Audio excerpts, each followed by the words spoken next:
예수님께서 태어나실 때에 로마 제국에서 평화의 왕으로 추앙을 받고 있던 사람이 로마의 초대 황제인 아우구스투스라고 하는 사람입니다.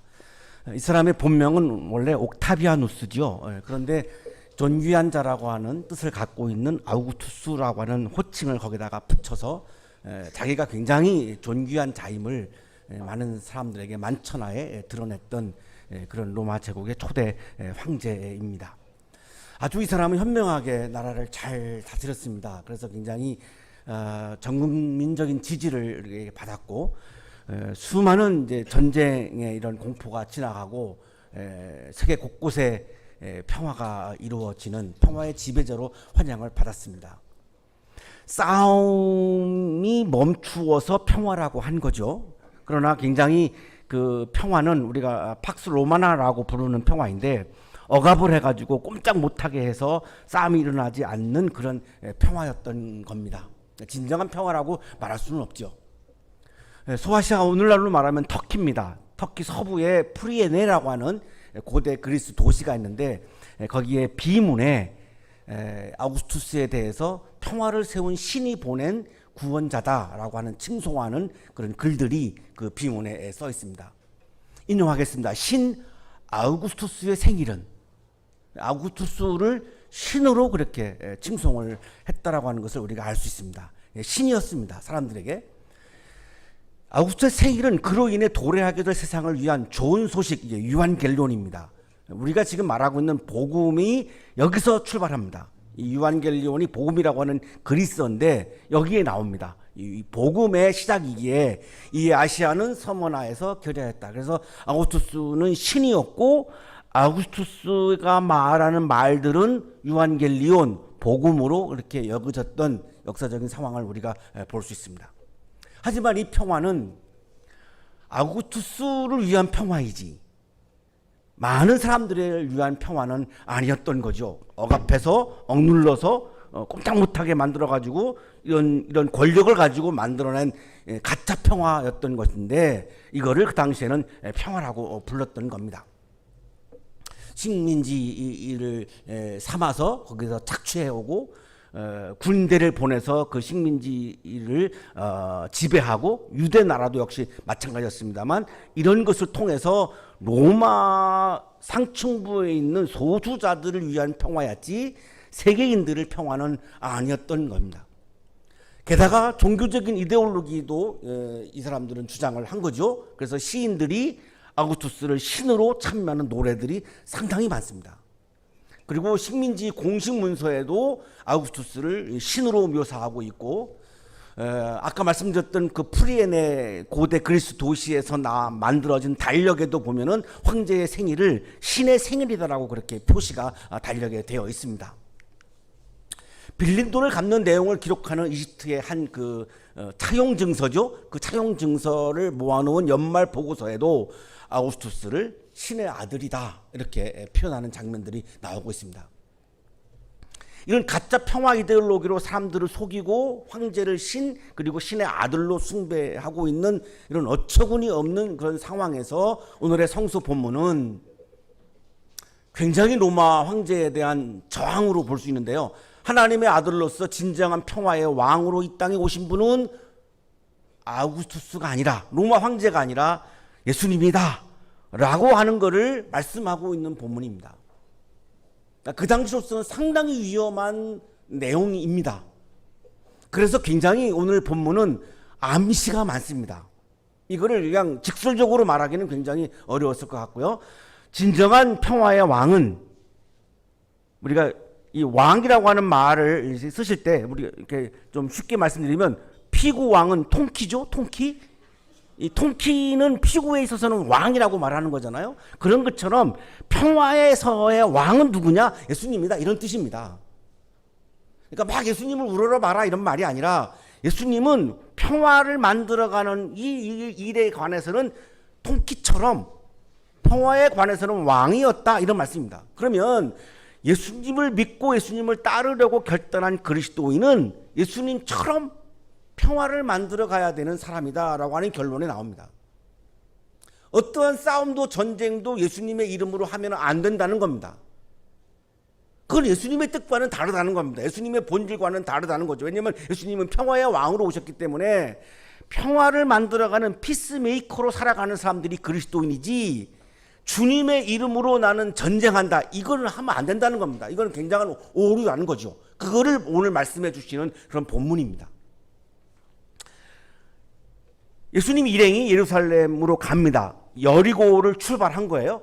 여리고에서 예루살렘까지 간 24km입니다. 그래가지고 올리브산에 왔습니다. 이 올리브산에서 예루살렘까지는 이제 2km 남았습니다.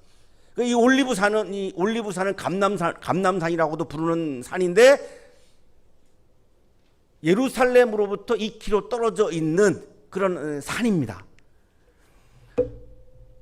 그래서 올리브산에 왜 오셨을까라고 하는 질문을 하게 됩니다. 그냥 바로 가시지, 2km밖에 안 남았는데 왜 올리브산에 굳이 들어가셨을까? 이 질문에 대한 답을 구약성서 스가랴 14장 4절이 대답을 해주고 있는데, 이 올리브산은 메시아의 도래와 아주 밀접한 산입니다. 이렇게 돼 있죠. 그날이 오면, 메시아가 오는 날이 되면 주님께서, 메시아가 예루살렘 맞은편 동쪽 올리브산 위에 발을 디디고 서실 것이다. 그러니까 메시아가 오면 그 메시아는 올리브산에 온다라고 하는 기록이 있습니다. 그러니까 예수님이 지금 올리브산에 왔다라고 하는 것은 예수님은 메시아다라고 하는 걸 암시하고 있는 거죠. 오늘날 가보시면 지금 오늘날의 풍경입니다. 이게 올리브산입니다. 여기서 예수님이 승천하셨죠. 그래서 굉장히 이제 거룩한 산으로 알려져 있는 그런 산인데, 메시아라고 하는 단어는 히브리어로는 원래 마시아흐입니다. 마시아흐인데 주로 히브리인들은 왕을 지칭할 때 쓴 용어입니다. 그러니까 메시아 그러면 왕을 떠올리시면 됩니다. 예수님이 메시아다라고 하는 것은 예수님은 왕이다라고 하는 말과 같은 말입니다. 그럼 예수님이 올리브산에 오셔서 메시아를 드러내려고 했다라고 하는 말은 예수님 스스로도 나는 왕이야, 이거를 지금 암시하고 있는 겁니다. 문제는 어떤 왕이냐가 중요한 거죠. 왕인 것은 틀림이 없습니다. 그래가지고 이제 두 사람을 마을로, 예수님이 이제 올리브산에서 마을로 보내셨고, 이 역할은 뭐냐면 어린 새끼 나귀를 풀어서 끌고 와라라고 하는 이제 이렇게 역할을 주시는데, 구약성서 스가랴서에 메시아는 어린 나귀를 타고 오신다고 하는 기록이 있습니다. 대부분은 말을 타고 가죠. 우리나라에서도 그랬고 서양에서도 그렇고 어디를 갈 때는 말을 타고 가는 거지. 요즘 우리는 자동차를 타고 다니지만 옛날에는 다 교통수단이 말이었던 거죠. 그래서 말을 타고 가는 게 상식인데, 예수님은 지금 새끼 나귀를 타고서 예루살렘으로 들어가시겠다는 겁니다. 2km의 행렬을 하시겠다는 거예요. 왜 새끼 나귀를 타실까? 스가랴서에 답이 있는 겁니다. 도성 시온아 크게 기뻐하여라. 도성 예루살렘아 환성을 올려라. 내 왕이 내게로 오신다. 그는 공의로우신 왕, 구원을 베푸시는 왕이시다. 그는 온순하셔서 나귀, 곧 나귀 새끼인 어린 나귀를 타고 오신다. 정치적인 왕, 군사적인 왕들은 다 말을 타고 다녔는데, 메시아이신 왕으로 오시는 예수님은 새끼 나귀를 타고 오신다라고 하는 기록이 구약에 있는 겁니다. 그러면 예수님이 굳이 말을 안 타시고 새끼 나귀를 타고 계시는 것은 내가 왕이야, 이거를 지금 암시하는 거죠. 대부분의 예루살렘에 순례하는 사람들은 말도 안 탔습니다. 그건 장군들이나 타는 거고 왕들이나 타는 거고 대부분은 이제 걸어서 했는데, 예수님은 굳이 지금 내가 왕임을 암시하기 위해서 새끼 나귀를 지금 타고 들어가시겠다는 겁니다. 그래서 풀어서 오라는 거죠. 스가랴 9장 10절입니다. 내가 에브라임에서 병거를 없애고 예루살렘에서 군마를 없애며 전쟁할 때에 쓰는 활도 꺾으려 한다. 그 왕은 이방 민족들에게 평화를 선포할 것이며. 오시는 메시아는 전쟁을 선포하는 왕이 아니라, 대부분의 왕들은 전쟁을 선포하는 왕이죠. 그러나 메시아로 오시는 그분은 평화를 선포하는 왕이다라고 하는 기록이 스가랴 9장 10절에 있습니다. 이것에 근거해서 예수님은 지금 올리브산에 온 것도, 새끼 나귀를 타시는 것도 다 지금 왕은 왕인데 나는 전쟁하는 왕이 아니라, 피구의 왕이 아니라, 내가 통치가 아니고 나는 평화의 왕이야. 평화를 만들어가는 한에서는 내가 왕이야. 이렇게 지금 암시를 하고 메시지를 주고 계시는 겁니다.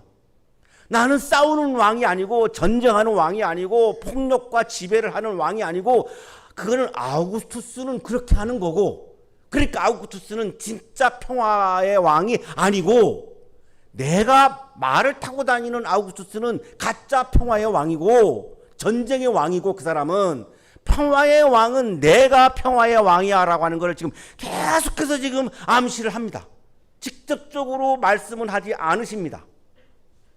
아무도 탄 적이 없는 새끼 나귀를 끌고 와라. 아무도 탄 적이 없는 것도 구약성서 민수기에 보면은 하나님께 드려지는 목적으로 드려지는 제물, 동물들을 말씀할 때 이 규절들이 나옵니다. 다음은 나 주가 명하는 법의 율례다. 너는 이스라엘 자손에게 말하여 흠없는 온전한 붉은 암송아지 곧 아직 멍에를 한 번도 메어본 일이 없는 것을 너에게 끌고 오게 하여라. 그리고 하나님께 드려라. 하나님의 목적을 위한 동물은 한 번도 타지 않은 동물이어야 한다라고 하는 규정이 지금 율법서에 나오는 거고, 랍비 전통에도 왕의 동물은 아무도 타서는 안 된다라고 하는 기록들이 나옵니다. 자, 그러면 예수님께서 왕으로서 하나님의 특별한 목적을 위해서 새끼 나귀를 타시겠다라고 하는 말씀을 지금 암시하고 있는 거죠. 그러면 하나님의 특별한 목적은 뭘까요? 전쟁이 아니라 평화인 겁니다. 전쟁은 하나님의 목적이 될 수 없습니다. 어떠한 전쟁도, 십자군 전쟁도 그는 하나님의 목적이 될 수 없습니다. 우리 기독교가 굉장히 통회하고 역사적으로 회개해야 되는 장면이죠. 하나님의 이름을 걸고 십자군 전쟁을 일으켜서 7차례나 쳐들어가 가지고 사람들을 죽였는데 그것이 하나님의 목적이다, 하나님의 이름이다 말도 되지 않는다는 겁니다. 하나님의 목적은 평화라는 가치라고 하는 거지 전쟁과 싸움이 아니라는 거죠. 그래서 예수님은 예루살렘 성전을 향해서 행렬을 하시는데 왕들이 하는 전쟁과 정복을 위한 군사적인 행렬이 아니었습니다. 왕들은 화려한 말을 타고 위엄을 자랑하고 제압해야 되니까요. 내가 제압을 해야 전쟁에서 이기니까 막 그런 행렬을 했는데, 예수님은 아주 어린 새끼 나귀, 보잘것 없는 약한 평화를 상징하는 그 새끼 나귀를 타고 예루살렘 성에 입성하시고 있는 이 모습은 예수님은 사랑과 평화를 위한 제의적 행렬, 다르게 말하면 하나님께 예배 드리는 행렬을 하셨다는 겁니다. 우리가 지금 채플에 와서 예배를 드리고 있는데요, 이게 바로 뭐냐면 제의적 행렬입니다. 여러분이 강의실에서 계시다가 여기까지 이렇게 걸어 오셨잖아요. 이게 뭐냐? 제의적 행렬입니다. 무엇을 위한 행렬이죠? 하나님을 위한 행렬이죠. 하나님을 위한 행렬은 뭐죠? 사랑과 평화를 위한 행렬인 겁니다. 혹시 여러분 중에 싸우러 오신 분이 계신가요? 표정을 보면 가끔 의심할 만한 분들도 계시기는 합니다만, 아니 여기 오셔서 싸울 수가 없잖아요. 싸울 거리가 없으니까요. 싸울 거리가 있어야 싸우죠. 여기가 국회도 아니고 시내버스도 아니고. 시내버스에서 두 사람이 막 싸우니까 할머니 한 분이 내리다가 여기가 국회야? 그러면서 내렸고, 그 다음 할머니가 내리면서 여기가 교회야? 그러면서 내렸다고 그러는데요. 싸울 거리가 없거든요. 사랑과 평화를 위한 제의적 행렬이 지금 채플의 행렬입니다. 우리가 지금 이걸 하고 있는 건데, 이 전통이 뭐냐? 예수님의 예루살렘 행렬에서 나온 행렬입니다. 예수님께서는 전쟁하고 싸우고 폭력을 쓰고 지배하고 이런 왕이 아니고 평화의 나라, 하나님의 나라를 이루어가는 평화의 왕이셨음을 계속해서 지금 올리브산 새끼나귀 계속해서 지금 암시하고 계시고, 뒤에도 또 나옵니다. 계속해서 암시합니다. 못 알아들을까 봐. 여러분이 그리스도인으로서 살아가시면서 나중에 직장에 갔을 때나 가정을 이루었을 때나 하면은 안 되는 것 하나가 있습니다. 싸움과 폭력입니다. 싸움을 걸어오면 불가피하게 싸울 수밖에 없는 상황도 몰릴 때가 있어요. 살다가 보면. 그때 떠올리세요. 평화의 왕 그리스도. 평화의 왕 그리스도. 내가 그리스도인이라면 자꾸 평화의 왕 그리스도 오늘 말씀 제목을 떠올리면서 싸움을 내가 자제해야 되는 거죠. 그거를 넘어서서 그리스도인은 평화를 만들어가고 평화를 이루어가야 하는 사람인 거죠. 어느 누가 왜 이러는 거요? 주님께서 그러면 주님께서 쓴다고 하십시오. 쓰시고 나면 다시 줄 겁니다. 이렇게 대답하라고 이제 이야기를 해요. 자, 예수님이 본인이 스스로 주님이라고 얘기해요. 왜 그럴까요? 아우구스투스의 호칭이 퀴리오스 주님이었습니다. 로마 사람들은 아우구스투스한테 오 퀴리오스여, 오 우리의 주님이시여 이렇게 호칭했습니다. 아니, 내가 주님이야. 내가 메시아야. 내가 왕이야. 이걸 지금 암시하는 겁니다. 이걸 직설적으로 말씀을 못하고 계시는 거죠. 제자 두 사람이 가가지고 이제 어린 새끼 나귀를 이제 끌고 와요. 그러니까 예수님이 예상한 대로 이게 뭐 하는 짓이요? 그러니까 주님께서 쓰신다고 그럽니다. 그러니까 아무 말 안 하고 이렇게 이제 준 거죠. 그 새끼 나귀를 끌고 와가지고 제자들이 겉옷을 이 새끼 나귀 등 위에다가 올립니다. 안장 같은 거죠. 안장이 없으니까 이제 그렇게 올려놓고 예수님이 거기 딱 타신 겁니다. 참 모양새가 좀 그렇습니다. 말도 아니고 새끼 나귀 이렇게 타시고. 하지만 이것이 평화의 왕이신 예수 그리스도를 상징하고 있는 엄청난 상징적인 장면입니다. 구약성서 열왕기하에 자기 겉옷을 벗어서 바닥에 이렇게 막 까는 장면이 나오는데요. 왕의 즉위식대하는 행위라고 나옵니다. 그래서 제자들은 새끼 나귀의 등 위에다가 이렇게 옷을 깔았고 많은 사람들은 길거리에다가 자기 옷을 벗어가지고 막 깝니다. 이게 왕의 즉위식대하는 장면입니다. 그러니까 이 장면도 사람들도 예수님을 왕으로 기대하고 있다라고 하는 것을 보여줍니다.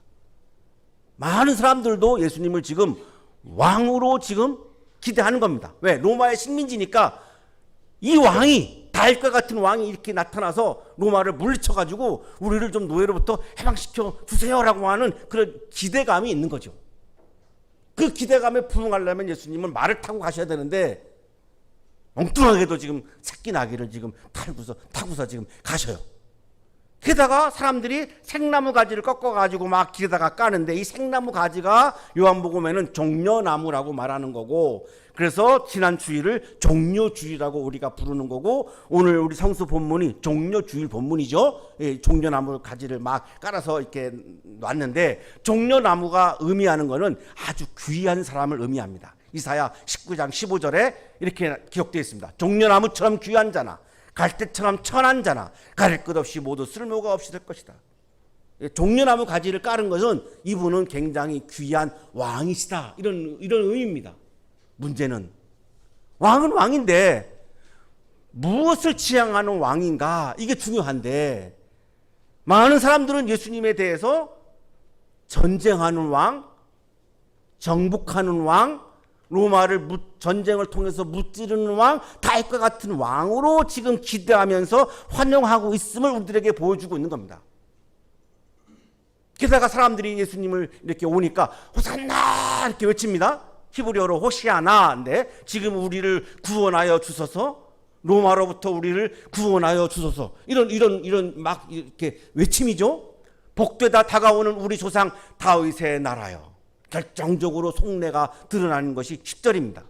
복되도다 다가오는 우리 조상 다윗의 나라여. 이들은 다윗의 나라를 꿈꾸고 있는 겁니다.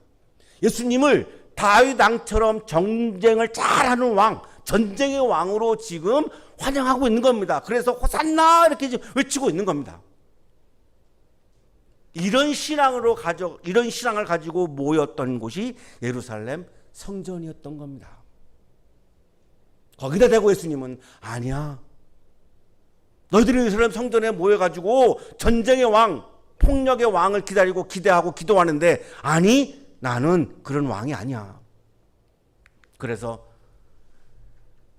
평화의 왕으로 오신 예수님은 예루살렘 성전에 들어가셔가지고 여기까지 해요. 그냥 들어가셔서 이렇게 보셔요. 이 이후에는 이제 성전 척결하는 장면이 이제 나중에 나오잖아요. 들어가서 보셔요. 그런 믿음을 가지고 예배를 드리고 있는 성전이 도대체 어떤 상황인가를 궁금하셨던지 성전에 들어가서 보십니다. 그 신앙이 오류가 있는 신앙이었기 때문에 그렇게 하신 거죠. 정치적인 왕, 전쟁의 왕, 폭력의 왕, 정복의 왕을 기다리고 있는 그들에게 진정한 평화를 가져오는 평화의 왕은 나야. 진정한 평화는 정치적인 권력으로부터도 오지 않고 자본의 힘으로도 올 수가 없고 사람으로부터도 올 수 없고 성전으로부터도 올 수 없어. 진정한 평화는 평화의 왕이신 예수 그리스도로부터 오는 은총의 선물이야. 이 메시지를 지금 던지고 있습니다. 사랑하는 한양 가족 여러분, 평화의 왕이신 예수 그리스도와 깊이 교제할 때에 우리에게 평화가 충만합니다. 평화의 왕이신 예수 그리스도의 말씀을 내 마음에 가득 채울 때에 평화가 충만해집니다.